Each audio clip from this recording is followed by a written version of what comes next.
শুধুমাত্র আমরা নয়, হযরত আদম আলাইহিস সালাম অপেক্ষা করবেন আল্লাহ রাসূলের সাক্ষীর জন্য। ওলামায়ে কিরাম এখানে আছেন।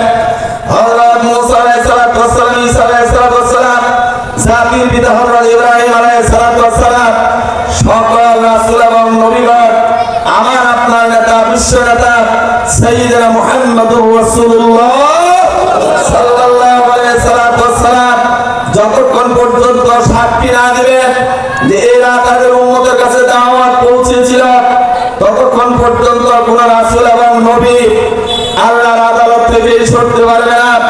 যে রাসূলের সুপারিশ ব্যতীত কেউই হাসরের ময়দান থেকে জান্নাতে যেতে পারবে না।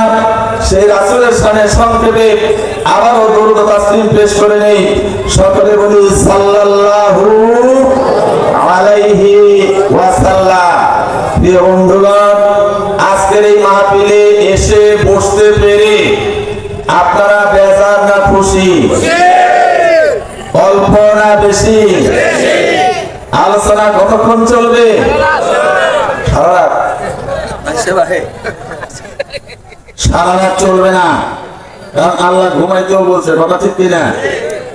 আল্লাহ ঘুমাইতেও বলছে, ঘুমাইতে হবে। সারা রাত যদি ওয়াজ শুনে ফজর যায় আর মসজিদে পড়া সম্ভব হবে না, কথা ঠিক কিনা?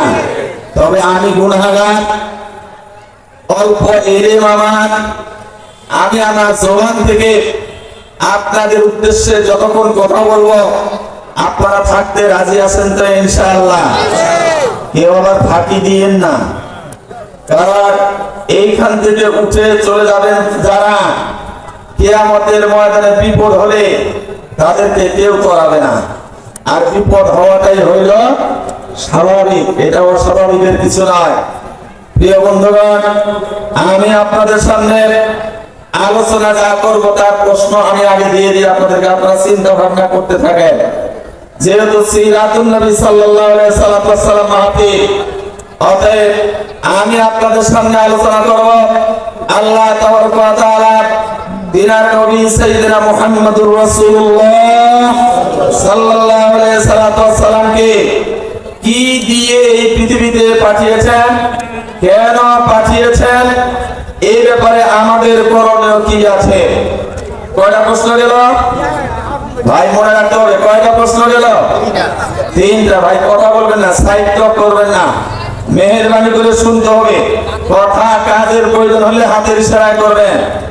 আর তিনটা প্রশ্ন হলো, আসলে আমি কে? আসলে আমি কে? আমাকে